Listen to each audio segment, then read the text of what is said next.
union budget was announced, and the defence forces have been given additional 20,000 crore for compared to last year for modernization, and even last year 20,000 crores were given additional from the in the revised estimates for new weapon buys and modernization.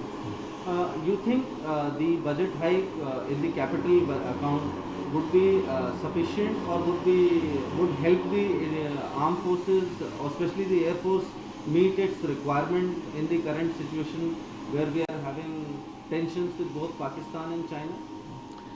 You see, we all know this pandemic effect and the economic scenario and its impact.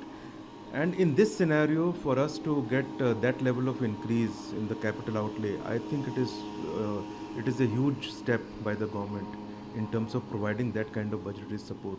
And for us, in terms of our meeting a requirement, in terms of continuing to modernize and especially induct some critical capabilities in the short term, uh, which will deal with the situation at hand.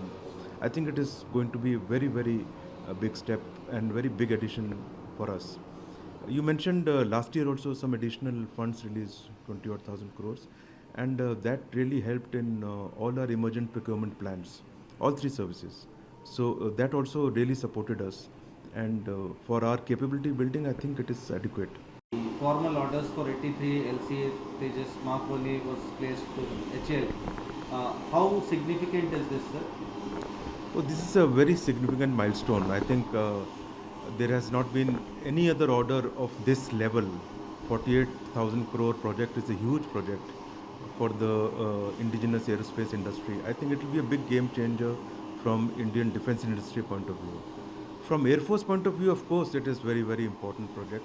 Uh, we have learnt our lessons of the initial LCA and the FOC, and in this Mark 1A, we are targeting better combat enhancements in terms of weapons, sensors, some integrations, electronic warfare, air-to-air refueling capability, which is also in FOC. So we are looking for higher capability, which is going to happen, and it will also bolster our squadron strength.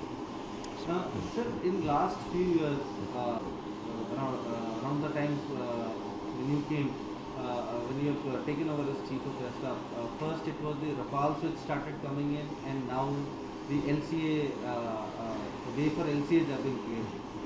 How significant are these inductions for maintaining the squadron strength of the Indian Air Force?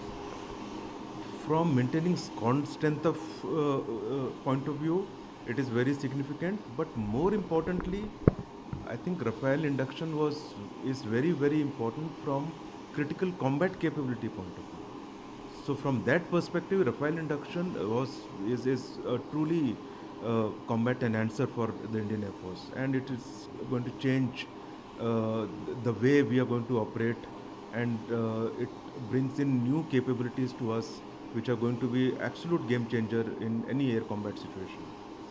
In terms of LCA induction and overall numbers going up, of course, we have arrested the slide of the number of squadrons depleting, and now we have reversed it to start increasing back.